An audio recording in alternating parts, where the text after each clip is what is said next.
Le damos un aplauso al Rey de Reyes y Señor de Señores, a quien adoramos y honramos por su sacrificio en la cruz. Hoy nosotros somos libres, fuimos perdonados, fuimos redimidos. Hoy podemos estar aquí y decir gracias, Señor. Qué bueno es el Señor. Bienvenidos a todos en esta noche preciosa. Ahorita le hablaba al grupo que estaba más temprano, y se los digo a ustedes también, que se abastecen.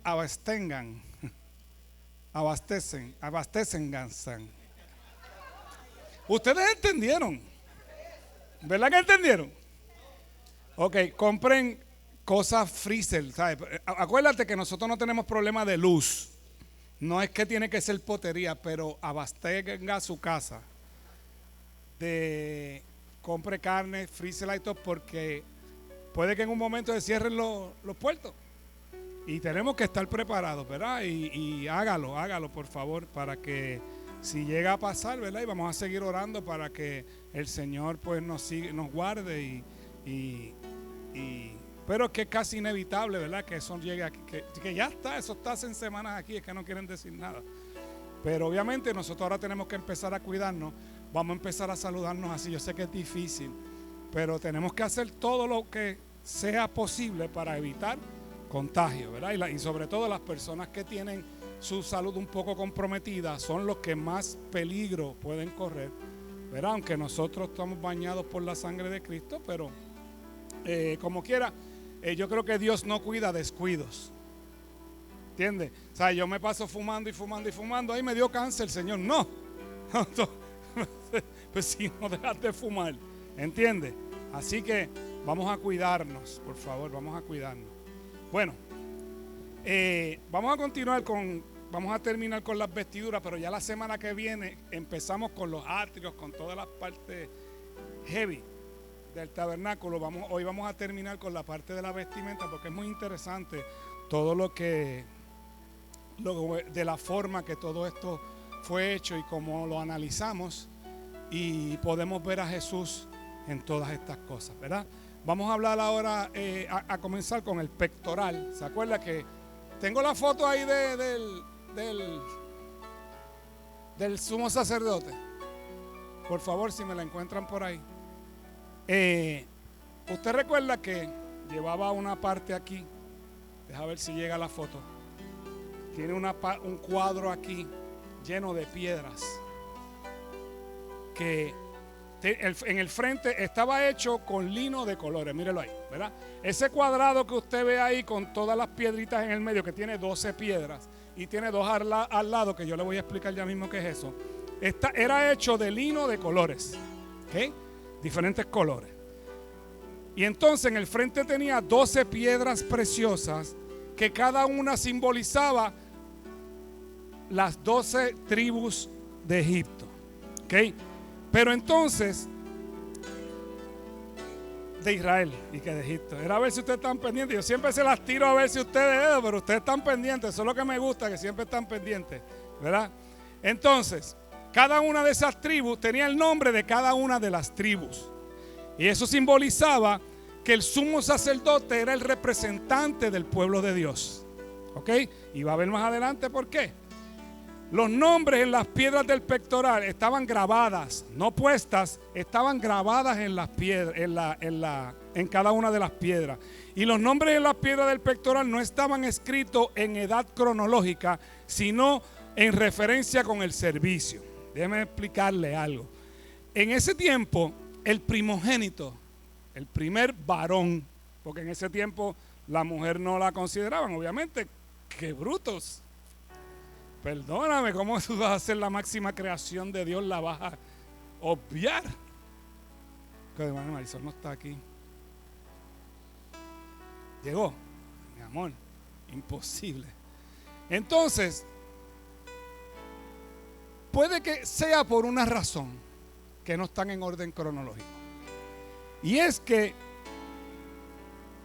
Rubén, que fue el primogénito de Jacob, ¿verdad? Que los 12 hijos de Jacob son las 12 tribus. Rubén cometió un pecadillo muy importante, que en Génesis 49, 3 y 4, esto es cuando Jacob va a morir, que está hablándole a cada uno de sus 12 hijos, dice Jacob, le dice: Rubén, tú eres mi hijo mayor, mi fuerza, el hijo de mi juventud vigorosa. Tú eres el primero en rango y el primero en potencia, pero eres tan impetuoso como una inundación y ya no serás el primero, pues te acostaste con mi esposa y deshonraste mi cama matrimonial. Rubén se comenzó a acostar con una de las concubinas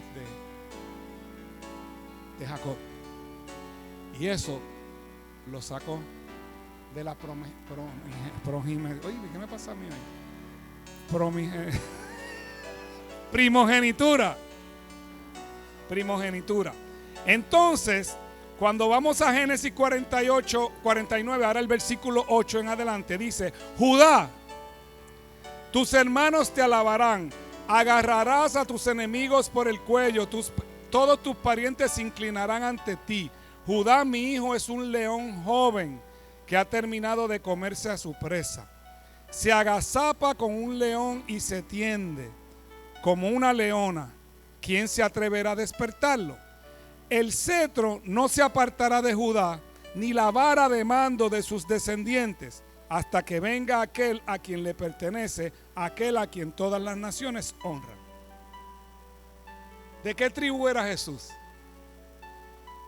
Ese es el león de la tribu de Judá. Pues está diciendo: ahora esto va contigo y el cetro nunca saldrá de tu casa hasta que llegue ¿quién? El que tenía que llegar. Usted se acuerda de esa canción, que ya llegó el que tenía que. Eso fueron los levitas que cantaron eso. Entonces, las piedras no eran del mismo color ni tenían la misma brillantez, pero todas formaban una sola pieza. ¿Qué es eso que usted? Pero no me lo quite, no me lo quite, déjamelo ahí por ahora. Ah, bueno, es que pusiste palabra, me lo traes otra vez. ¿Ok? Los hijos de Israel se diferenciaban entre sí, así mismo es la iglesia. Somos todos diferentes, pero somos uno en Cristo. ¿Ok? Y eso es lo que simboliza. Ahí estamos, piedras diferentes, colores diferentes, pero uno, en un mismo lugar, todos en nuestras diferencias, ¿verdad? En Efesios 4:16 dice que Él hace que todo el cuerpo encaje perfectamente y cada parte, al cumplir con su función específica, ayuda a que las demás se desarrollen, y entonces todo el cuerpo crece y está sano y lleno de amor. ¿Ok? ¿Sabes? Somos uno en Cristo, y Él dice aquí que Él hace que todo el cuerpo encaje perfectamente, con los dones, con los llamados, con todo lo que tenemos cada cual, porque si tú ves, las piedras estaban colocadas en orden de servicio, dice. No de edad, no de orden cronológico, sino del servicio. Y eso hacía que todo encajara en uno y pudiera el pueblo funcionar. Ok, entonces, en el pectoral tenía 2 bolsillos por el lado, y esto es bien curioso, bien interesante. Habían 2 bolsillos donde tenía 2 piedras. Te fijas que ahí dice Urim, Tumim. ¿Lo ven ahí? En las 2 piedras esas rojas que hay ahí. Ok. Eso sale un par de veces en la Biblia, y si mal no recuerdo, así fue que escogieron a Matías cuando Judas se quitó la vida. Ok. Pues en esos 2 bolsillos, en cada uno había 2 piedras llamados Urim y Turim. ¿Qué era eso? Se cree, ¿verdad? Los estudiosos entienden que era una manera de decir sí o no. Una era sí, la otra era no. Pero si es que tenían el sí y el no cada una, es que es complicado. O sea, ellos las tiraban, pero no me vamos adelante, ¿ok?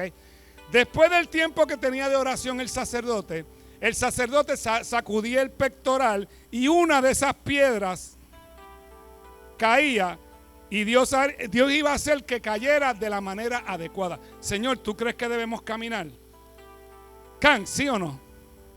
Pero eso tiene una razón de ser, no te creas, tiene una razón de ser y la vas a ver ahora. La vas a ver hoy, nosotros la podemos ver, ¿ok? Porque había un propósito especial. Dios estaba enseñando al pueblo un método de guía, de no tomar decisiones por ellos mismos, sino tomar la decisión que Dios determinaba.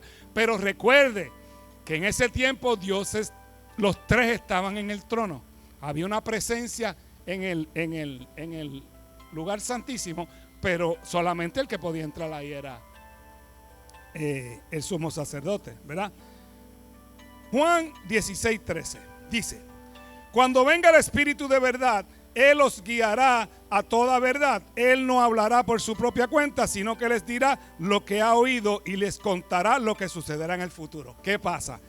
Mientras no, porque oye como dice, cuando venga el Espíritu de verdad, o sea que no existía. El Espíritu de verdad no existía. El Espíritu estaba en el cielo, no es que no existía, no estaba en la tierra. Pues entonces el Señor le estaba diciendo, mientras venga el Espíritu de verdad, ustedes se van a dejar y yo voy a decidir con esto. Porque dice que lo que se creía era que Dios determinaba si caía sí o si caía no. ¿Ok? Era el tipo de guianza que iba a ser del Espíritu Santo, que es quien nos revela la voluntad de Dios. ¿Okay? Ese era el propósito. No era. Lo que pasa es que hoy en día el ocultismo te coge los caracoles y te empieza. Pero eso no. Nosotros no hacemos eso porque nosotros estamos en la época del Espíritu Santo. ¿Ok? También entonces estaba la mitra, que es lo que ambos llevan en la cabeza. Recuerde que este es el sumo sacerdote y aquellos son los sacerdotes, que eran los hijos de Aarón en un principio. Se piensa que era un tipo de turbante. No se sabe porque nunca se ha visto, ¿verdad? Porque no especifica tampoco. Pero también llevaba una placa en la diadema, aquí en el medio, que decía santidad a Jehová. Eso que usted ve ahí, con escrito aquí, eso decía santidad, Jehová es santidad. Si te fijas, solamente lo llevaba el sumo sacerdote. ¿Ok? Entonces, Éxodo 28, 36. Esta es la instrucción. Luego, haz un medallón de oro puro y grábalo como un sello con las palabras santo para el Señor. Con un cordón azul sujeta el medallón a la parte delantera del turbante de Aarón, donde deberá quedar permanentemente. O sea, eso no se puede sacar de ahí. Aarón lo llevará sobre su frente para cargar sobre sí mismo toda culpabilidad de los israelitas cuando consagran sus ofrendas sagradas. Aarón tendrá que llevarlo siempre sobre la frente para que el Señor acepte al pueblo. Yo quiero que tú te fijes lo específico que es Dios. Dios lo hizo todo con unas especificaciones tan precisas para que todos entendiéramos cómo Él funciona. Esto es tipo de Cristo. ¿Quién cargó el pecado? La mitra del sacerdote era un poco más alta del sumo sacerdote que el de los sacerdotes. Entonces, ese escrito de santidad a Jehová, luego el escritor de los Hebreos, en el capítulo 12, versículo 14, nos dice: seguid la paz con todos y la santidad, sin la cual nadie verá al Señor. Mira cómo compagina lo que llevaba en la frente el sacerdote. ¿Por qué? Porque creo que me estoy adelantando, cuando todo el mundo miraba al sacerdote, eso era lo que veía. ¿Ok? El sacerdote, aquí está, cuando se miraba al sumo sacerdote en su desempeño, lo primero que se veía era aquel grabado que enfatizaba la santidad como una expresión de Dios, y que Él llevaba las faltas del pueblo para lograr esa santidad en cada una de las personas que no la podían tener solamente mediante el proceso de los sacrificios, que era lo que llevaba a cubrir los pecados del pueblo. ¿Ok? El sacerdote tomaba el lugar del pueblo en ese momento. Entonces, ese llamado a santidad es bien importante. Porque en Hebreo, como le leí ahora, dice que sin santidad nadie verá al Señor. ¿Y qué es santidad? Yo oí este significado una vez y lo tomé para mí. El rector de la universidad donde yo estudié teología, un día estábamos en una mesa, yo estaba compartiendo ahí también colado. Siempre me cola como Carmela. Y él dijo, él dice, yo creo que santidad es ver a Dios en todo lo que voy a hacer, en todas las decisiones que voy a tomar, en todo lo que yo hago. Pues yo creo que tiene un sentido, porque si veo a Dios, tengo que entender que cuando me acerco a Él, no es lo mismo. O sea, yo no puedo decirle, vente Señor, vamos a tomar una cervecita tú y yo. O sea, yo no puedo hacer eso.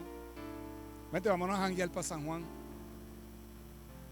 Yo a un vasito de jugo, un café, tú lo puedes invitar en tu casa y pones el café ahí y tú te tomas el tuyo. Y si el Señor no lo quiere, tú te lo tomas también.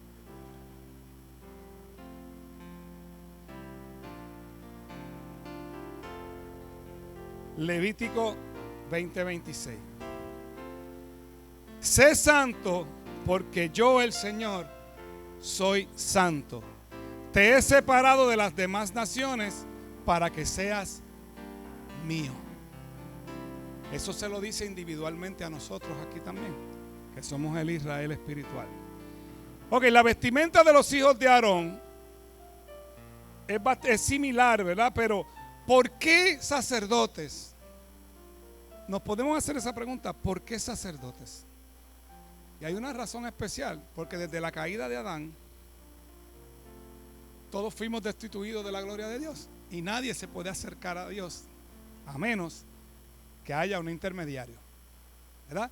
En ese caso, en el tiempo del desierto, pues los intermediarios eran los sacerdotes, que eran los que tomaban los sacrificios y los manejaban en el templo. Tú llevabas tu animalito, pero los sacerdotes eran los que hacían el evento del sacrificio.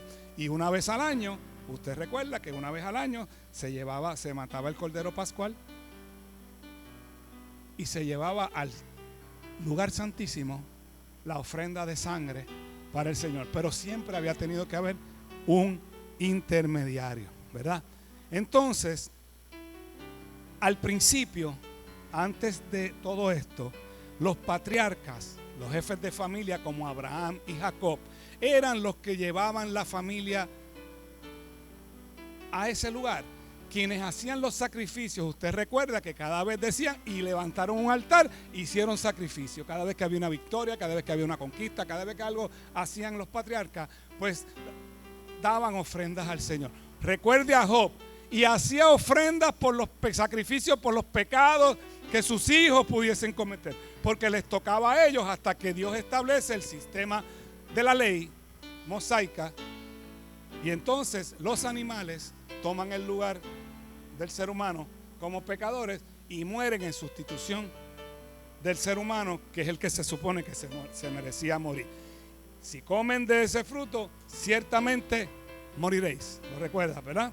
Bien, entonces, los sacerdotes eran los que se convertían en los intermediarios entre Dios y el hombre. Eran los líderes espirituales a tiempo completo. Recuerde, usted se acuerda cuando presentamos en la primera clase que estaba en el orden y cómo se distribuyeron las cosas entre las tribus allá en el desierto. ¿Qué hizo Dios con la tribu de Leví? Con los levitas, los separó para el servicio en el templo. Todos los levitas servían en el templo. Ellos bregaban, supervisaban lo que eran las ofrendas, que recuerde que las ofrendas en ese tiempo era arroz, trigo, aguacates, plátanos, vacas. ¿Ok? Entonces, ellos estaban a tiempo completo como los líderes espirituales del tiempo. Pero en Cristo se transformó ese sistema. ¿Ok? Porque Jesucristo, como sumo sacerdote, es el que tomó, ¿verdad?, la cruz y llevó el sacrificio perfecto para que ahora nosotros, a través de él, un intermediario, podamos llegar a la presencia del Señor. ¿Ok? Nosotros salimos mejor. ¿Por qué? Porque ellos no se podían acercar, podían alcanzar, cubrir los pecados, pero no podían participar de la presencia de Dios. Ahora nosotros con el sacrificio, con nuestro sumo sacerdote, que llevó el sacrificio ya al trono de la gracia ante el Padre, ahora nosotros tenemos acceso a Él. Ok, déselo a Él, denle un aplauso a Cristo.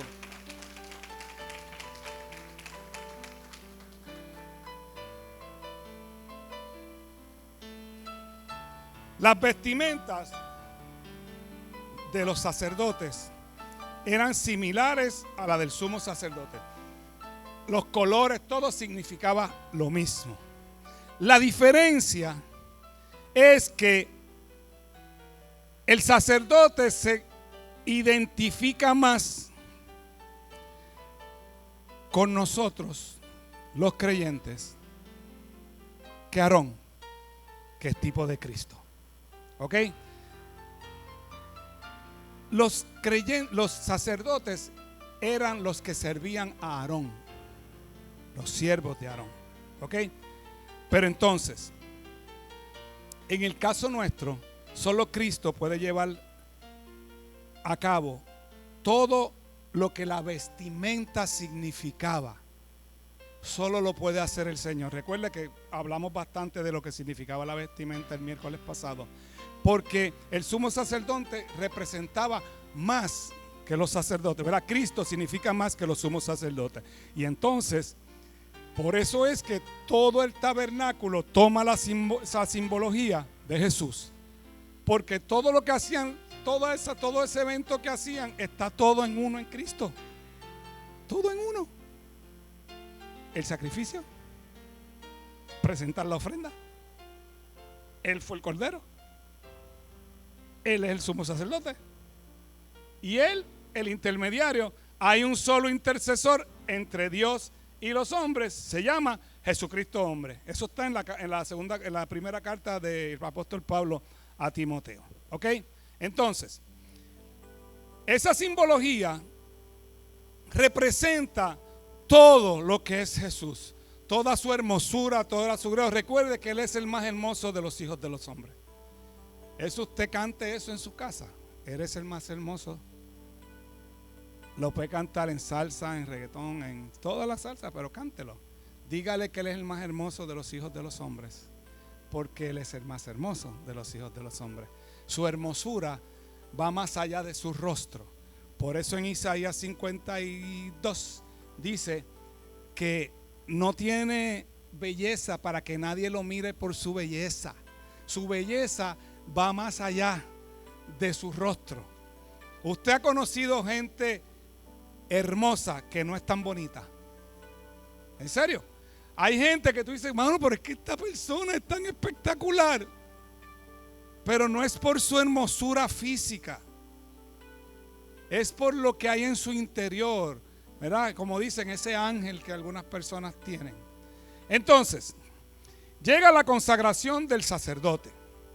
La tribu de Leví era la encargada del servicio a Dios, pero solo los descendientes de Aarón podían ser sacerdotes. ¿Me entiende? O sea, yo puedo tener 10 hermanos, tener 25 sobrinos, pero mis hijos son los únicos que podrían ser pastores, por decir, si ese fuese el caso, los únicos que cualificarían aquí para ser serían mis hijos. Nadie que no era descendiente de Aarón podía ser sacerdote. Todos los demás eran diáconos, ujieres, del ministerio de la escoba, del ministerio del parking, de los de audiovisuales. Eran los músicos también, porque los levitas eran los que ¿verdad? Los de la adoración. Pero solo descendientes de Adán. ¿Ok? Usted recuerda que la tribu de Leví, cuando ellos conquistaron la tierra prometida, recuerda que empezaron a repartir las tierras para cada uno, que lo hizo Caleb. La tribu de Leví no tenía tierra. ¿Por qué? Porque de toda la tribu de Leví la unieron en todas las las tierras que tenía cada uno de las 11 tribus. Bueno, eran 12 porque están las dos medias. Es que Dan no llegó. Ahí hay un chorro de rebusos. Yo no puedo entrar en eso ahora, ¿verdad? Porque Dan tampoco entró porque se metieron en idolatría, pero entonces estaban las dos medias tribus de los hijos de José, porque José no tenía usted tiene que leer y estudiarlo, ¿verdad? Pero los levitas en la tierra de Rubén, de Simeón, de Aser, de Judá, en todas tenían que separar un espacio para los levitas. Los levitas es la adoración, y la adoración no puede faltar. Si usted vio la serie de La Tierra Prometida, que esta brasilera que hubo, ahí personifican bien, es bueno verlo, por eso yo le digo que se haga la película, donde cuando van a la conquista de Jericó, que empiezan a dar vueltas, ¿a quién mandó Dios primero? A los levitas.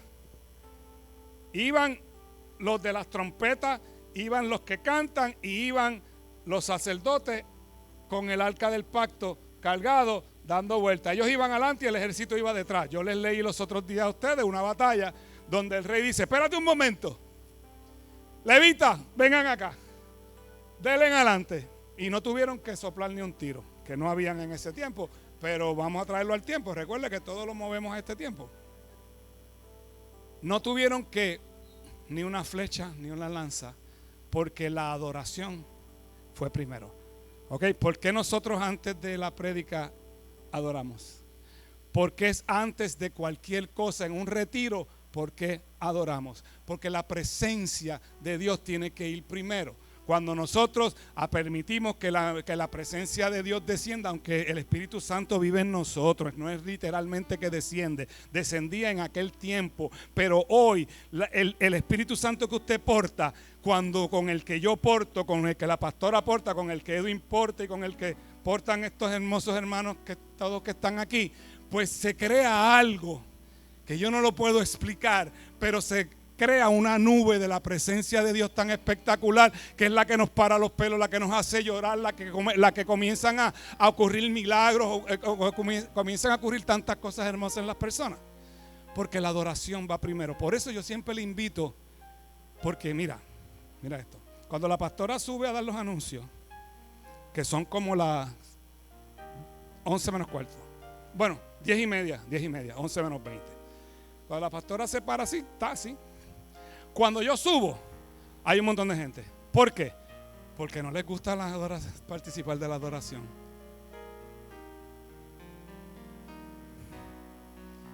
Cuando entiendas, mira la importancia que Dios le dio a la adoración, que separó una tribu completa para la adoración. Y esa tribu no le dieron una tierra, esa tribu tenía que estar en todas las tierras de las diferentes tribus de Israel. Tenía que haber presencia de adoración a Él. ¿Ok? Eso por favor, porque cuando tú vayas a orar, empieza a decirle cosas lindas. Eso es adoración. No tienes que cantar, porque cuando yo canto lo que salen son los demonios. Eso sí yo te lo puedo asegurar. No te garantizo otra cosa, pero los demonios se van. Pero bien que iba, hermano. Pero cuando usted adora primero, ok, vamos a llevarlo a 1 más 1 es 2. Mira qué sencillo te lo voy a poner. Cuando tú quieres hablar con alguien, ¿es mejor en persona o por celular? Yo creo que siempre en persona va a ser mejor. O sea, si tú tienes un hijo fuera de Puerto Rico, hablar con él no está fácil, aunque sea por FaceTime. ¿Entiendes? No está fácil. Tú quieres tocarlo, tú quieres abrazarlo, abrazarla, ¿verdad? Eso es una cosa, o un familiar o una amistad. Pues entonces lo ideal es estar en presente. Pues, ¿qué tú haces? Tú primero adoras para que la presencia se manifieste y decías, ok, vamos a hablar ahora. ¿Entiendes? Comenzamos con alabanza y entonces cuando está la presencia encendida, adoramos, porque ya llegó. Y entonces adoramos y ahora nos sentamos y digamos, ahora podemos hablar. ¿Ok? ¿Alguien me puede decir amén? Ok. Díganlo otra vez en lo que bebo agua. Bien. Levítico 8, del 1 en adelante. Entonces el Señor le dijo a Moisés: trae a Aarón y a sus hijos junto con sus vestiduras sagradas, aceite de la unción, el becerro para la ofrenda por el pecado, los 2 carneros y la cesta con el pan preparado sin levadura. Y convoca a toda la comunidad de Israel para que se reúna a la entrada del tabernáculo. Así que Moisés siguió las instrucciones del Señor y toda la comunidad se reunió a la entrada del tabernáculo. Moisés anunció: esto es lo que el Señor nos ha ordenado que hagamos. Después presentó a Aarón y a sus hijos y los lavó con agua. A Aarón le puso la túnica oficial y lo ciñó con una faja alrededor de la cintura. Lo vistió con el manto, le puso encima el efod, bien asegurado con la faja decorativa. Después Moisés puso el pectoral sobre Aarón y colocó adentro a Urim y Tumín. Además, puso el turbante sobre la cabeza de Aarón y en la parte delantera del turbante sujetó la medalla de oro. ¿Se acuerda la chapita, verdad? El símbolo de la santidad, tal como el Señor le había ordenado. Después Moisés tomó el aceite de la unción y ungió el tabernáculo y todo lo que había en él, y así lo santificó. Roció el altar 7 veces con el aceite. De esta manera lo ungió junto con todos los utensilios, al igual que lavamanos y su base para santificarlos. Luego derramó un poco de aceite de la unción sobre la cabeza de Aarón y de esta manera lo ungió y lo santificó para su labor. Después Moisés presentó a los hijos de Aarón, los vistió con túnicas, los ató con las fajas y les colocó gorros especiales, tal como el Señor le había ordenado. ¿Ok? Entonces, aquí nos está diciendo que servir en el tabernáculo era cosa de familia. ¿A quién ungió? A Aarón y a sus hijos. ¿Ok? En cuanto a la tipología del tabernáculo, Aarón fue el sumo sacerdote, sus hijos los sacerdotes. ¿Qué tiene que ver esto? Que Jesús vino a ser el sumo sacerdote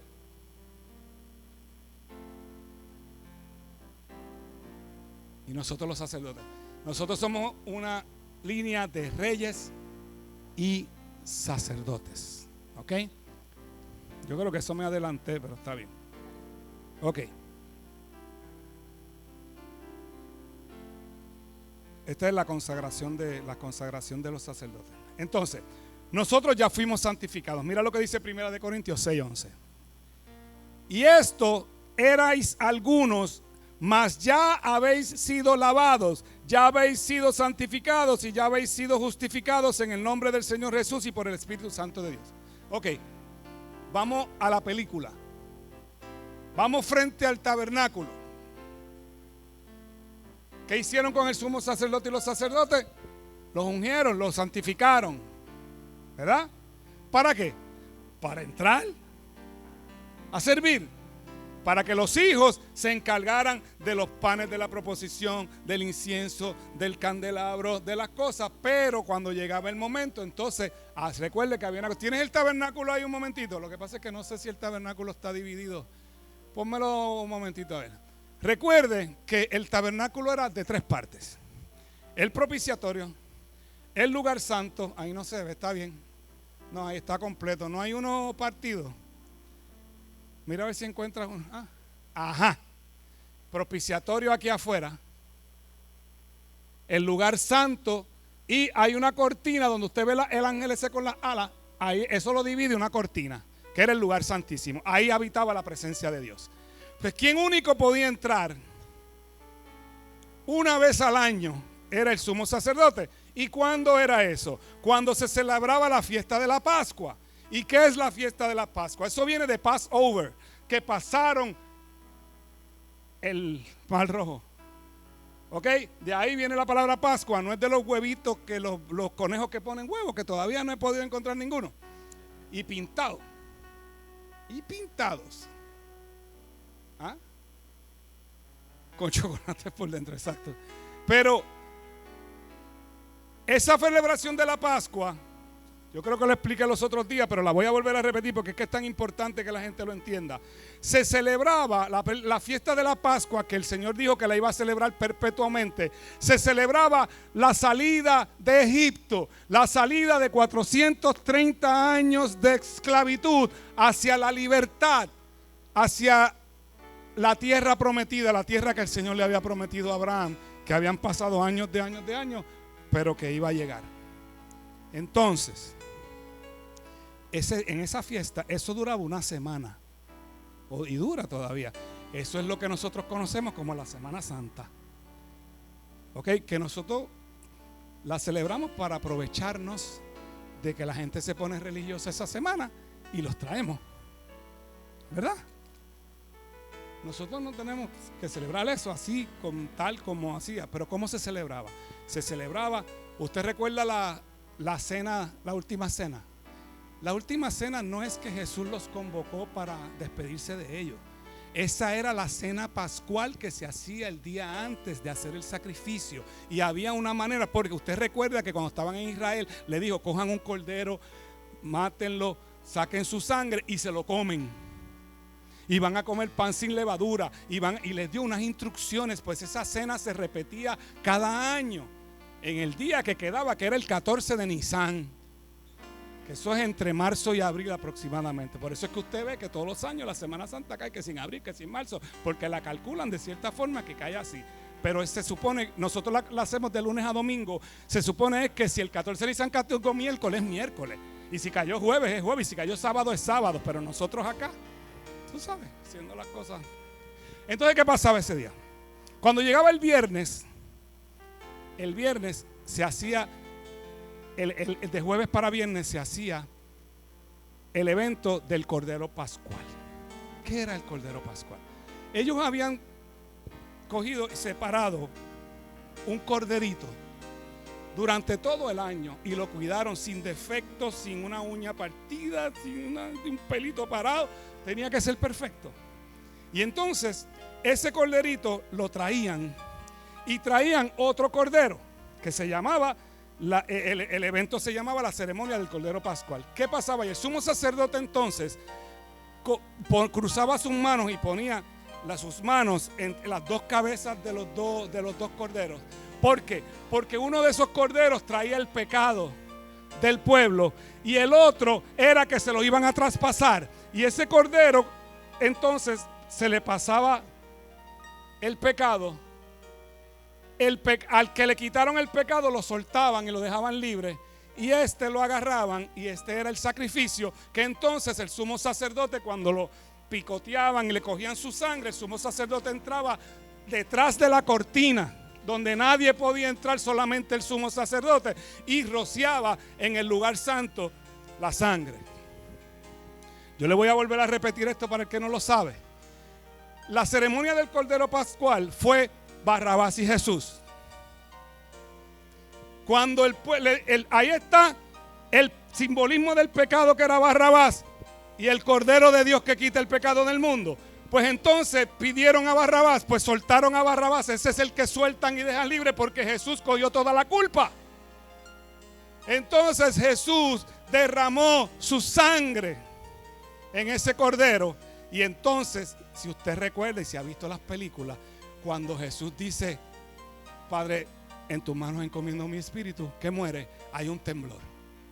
Y en ese temblor, la cortina que dividía el lugar santo del lugar santísimo se rasgó. Que significa que ahora ya no hay que hacer más sacrificio. Ahora tú puedes entrar directamente a la presencia de Dios sin necesitar sumo sacerdote, sin necesitar sacrificio, sin necesitar sangre, sin necesitar nada. Y eso era lo que simbolizó por tantos años lo que iba a ocurrir hace 2000 años atrás. Eso era lo que iba a ocurrir. ¿Ok? Entonces,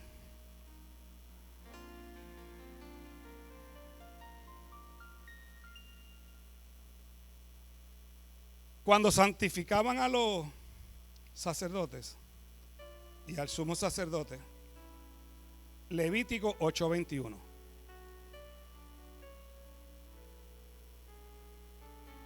Dice: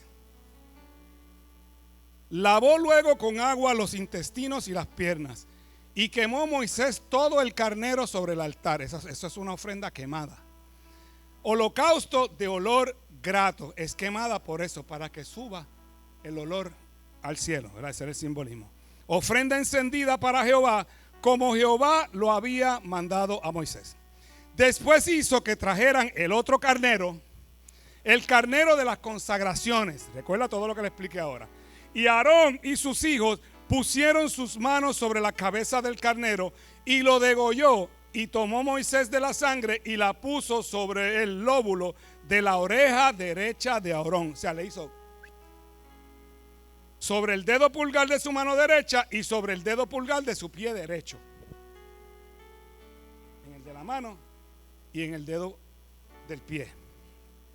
Hizo acercarse luego a los hijos de Aarón y puso Moisés de la sangre sobre el lóbulo de sus orejas, o sea, en el chicho de la oreja derecha, sobre los pulgares de sus manos derechas y sobre los pulgares de sus pies derechos. Y roció Moisés la sangre sobre el altar alrededor.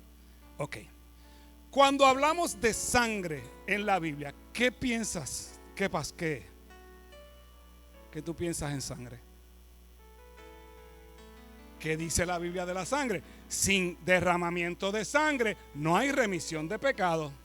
Tiene que leer, siervo. Lea, o se supone. Por eso es que le quiero dar estas cosas, pero usted tiene que ir un poquito más allá. O sea, no se quede con lo que le estoy enseñando aquí nada más, porque los miércoles aprovechamos para eso, para que usted se aprenda todas estas cosas, pero tiene que investigar un poquito más. Debe estar anotando todas esas escrituras que estamos leyendo y leer un poquito más para que usted vea lo que le va a sacar. ¿Ok? Eso vemos que automáticamente pensamos en remisión o perdón de pecado, en purificación y expiación, que es lo que se hacía con el sacrificio. Vemos la sangre primero. ¿Dónde la vimos la sangre primero? A través de la Biblia. ¿Dónde vimos la sangre? No, bueno, sí, pero no especifica qué sangre. La vimos en los dinteles de las puertas. Usted recuerda que cuando usted vio la película de Moisés, de los 10 mandamientos, ponen sangre alrededor de las puertas, de los marcos de las puertas. ¿Para qué? Porque cuando iba a pasar el ángel de la muerte para matar los primogénitos, donde había sangre, el ángel de la muerte no pasaba. Ahí usted ve la primera marca de sangre. Por eso es que yo dije ahorita, vamos a pintar los dinteles de las puertas, porque esa plaga no va a entrar en nuestra casa. ¿Entiende? Y usted lo va a declarar así. Los leprosos, cuando se tenían que presentar al sumo sacerdote, se le esparcía sangre tocando su oreja. ¿Por qué? Porque significaba que ya estaba limpio. Si usted recuerda, cuando Jesús, habían 10 leprosos que vinieron y le dijeron, Señor, y Jesús le dijo, vayan donde el sacerdote. Y cuando fueron caminando se sanaron. El Señor le dijo, vayan donde el sacerdote, porque el sacerdote tenía que certificar que habían estado sanos, que habían estado limpios, ¿verdad? Pues entonces eso significaba que ellos estaban limpios. ¿Ok? Donde vimos sangre por segunda vez, que se me pasó, es en los sacrificios. En el altar, con los sacrificios, ahí vemos por segunda vez la sangre, ¿verdad? Entonces, la sangre en el pulgar, la oreja y el dedo gordo del pie equivalen a servicio. Los oídos tenían que ser consagrados para oír lo que Dios decía y para responder. El que tenga oídos para oír, oiga lo que el Espíritu le dice a las iglesias. ¿Ok? Nuestras manos para llevar a cabo el trabajo de Dios y la sangre en los pulgares de pie es nuestro andar delante del Señor. Esos son los simbolismos de lo que hacían para la purificación y la consagración de los... Vayan subiendo los adoradores, por favor. Entonces, Primera de Juan 2:6. El que dice que permanece en él debe andar como él anduvo. ¿Entiende? Porque por eso dije ahorita que mi comportamiento tiene que ser de la forma conforme a lo que Dios estableció. Ahí es que vivo en santidad. Es la única manera que puedo vivir en santidad. ¿Que me equivoco? Sí. ¿Que puedo fallar en algún momento? Sí. Pero cuando me doy cuenta, vuelvo.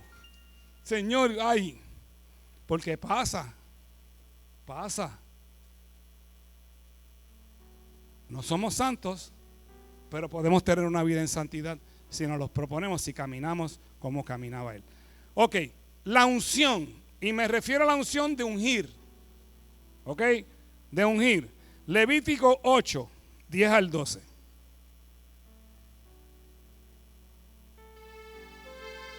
Dios mío. Es una noticia que entró ahí, está increíble. Levítico 8, 10 al 12 dice: y tomó Moisés el aceite de la unción. Esto es bien interesante. Y ungió el tabernáculo y todas las cosas que estaban en él, y la santificó. Y roció de él sobre el altar 7 veces, y ungió el altar y todos los utensilios, y la fuente y su base para santificarlos. Y derramó del aceite de la unción sobre la cabeza de Aarón, y lo ungió para santificarlo. Si te fijas, solamente se menciona a Aarón en esta unción, no a los hijos, no a los hijos, ¿ok? Se menciona, pero no es de la misma dimensión que a su padre. Es como que dicen, y le echaron y a los hijos también. ¿Entiendes? Esa es la forma en que aparece. Pero entonces, el Salmo 133, que todos lo conocemos, dice: qué bonito es cuando los hermanos se reúnen en armonía. Es como el buen óleo, como el aceite que se derrama por la cabeza de Aarón y le pasa por sus barbas y le llega hasta la túnica abajo. ¿Verdad? ¿Por qué? Porque el sumo sacerdote representaba la cabeza, el cuello, los del servicio, y el cuerpo, el resto de la, ¿verdad?, del pueblo. Pero ¿a quién se le echaba? A Aarón. A Aarón. Y eso tiene una razón muy especial de ser, porque en ese salmo Aarón es tipo de Jesús, el ungido de Dios. La palabra Mesías, Geraldo, que en hebreo se dice Mashiach. No se lee, Mashiach. Mashiach. Lo tengo ahí, pero no se lee. Mashiach. Ok, que es en hebreo. Y Cristo, que es Christos en griego. ¿Tú sabes lo que significa? El ungido. El ungido.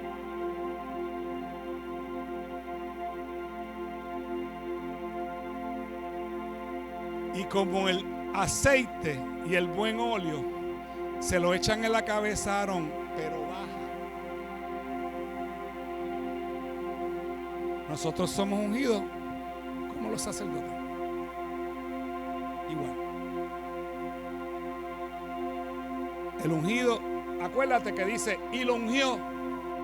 Ese muchacho está ungido, pero él es el ungido, que es muy diferente a que estemos ungidos.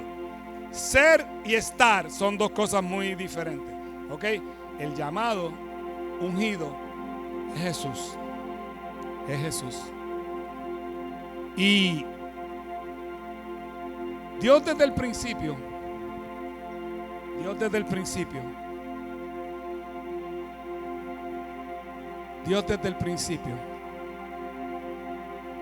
ha intentado llevarnos a Jesús.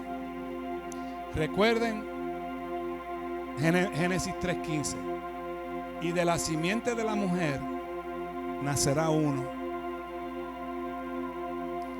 que tú lo vas a herir en el calcañar, pero él te va a aplastar la cabeza. Eso fue lo que le dijo a la serpiente. Luego le dice a Abraham: en ti haré una gran nación, pero en ti serán benditas todas las familias de la tierra. ¿Por qué? Porque de la descendencia de Abraham nacería Jesús. Luego entonces le dice a Moisés: Moisés, hazme un tabernáculo para yo estar con ustedes. Y ese fue el comienzo de enseñarle al pueblo que Dios iba a estar con nosotros para siempre. Lo único que en ese momento se manifestaba el Padre, ¿verdad? Con el pueblo de Israel. No conocían a Cristo, no conocían al Espíritu Santo.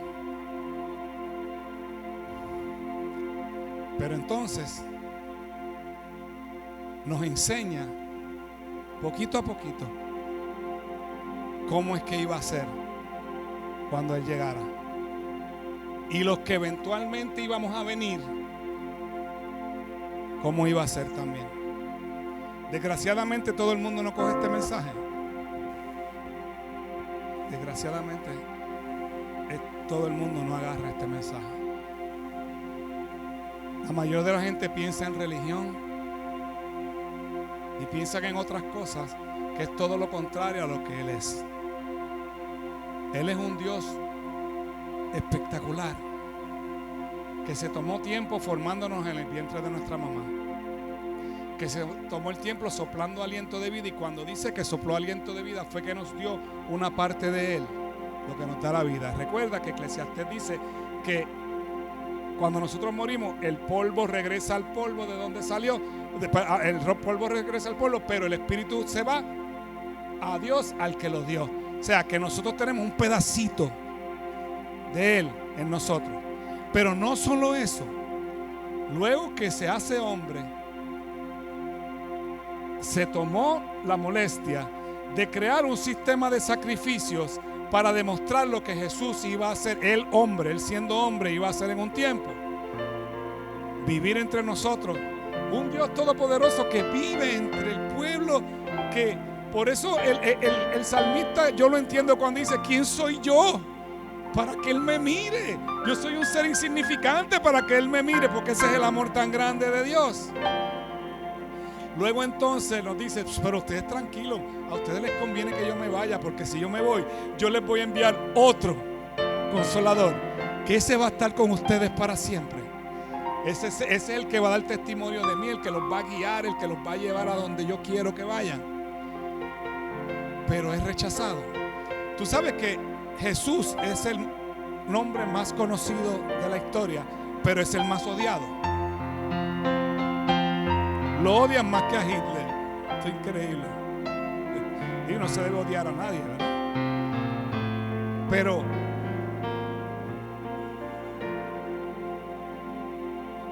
¿qué falta en el corazón de alguien aquí? No sé, no me refiero a nadie, ¿verdad? Para que abras esa puerta, para que se rompa el velo y puedas entrar directamente a la presencia de Dios. Porque hay gente que tiene el velo cerrado todavía, incluyendo en la iglesia de Jesucristo, no aquí, en la iglesia en general. Yo te invito a que entiendas esto. Ya la semana que viene vamos a empezar en los atrios y en todo, que es lo más espectacular, hasta que llegamos al lugar santísimo, que es una cosa espectacular. Pero es importante que conozcamos todas estas cosas para que veas el detalle de Dios, de explicarnos y enseñarle a ese pueblo hasta dónde los quería llevar, lo que iba a hacer. Porque la Biblia, que la escribieron sobre 40 diferentes escritores, valga la redundancia, en diferentes lugares y en diferentes épocas, toda coincide. Moisés escribió los primeros 5 libros de la Biblia. Imagínate cuándo fue eso.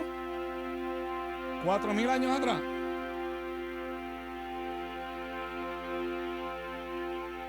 Hace 2,000 y pico escribieron los evangelios y las cartas. Y todo se conecta. Todo nos lleva a Cristo. ¿Ok? Todo nos lleva a Él. Así que yo no tengo la menor duda de que Él es real y de que Él existe. Inclina tu rostro, por favor.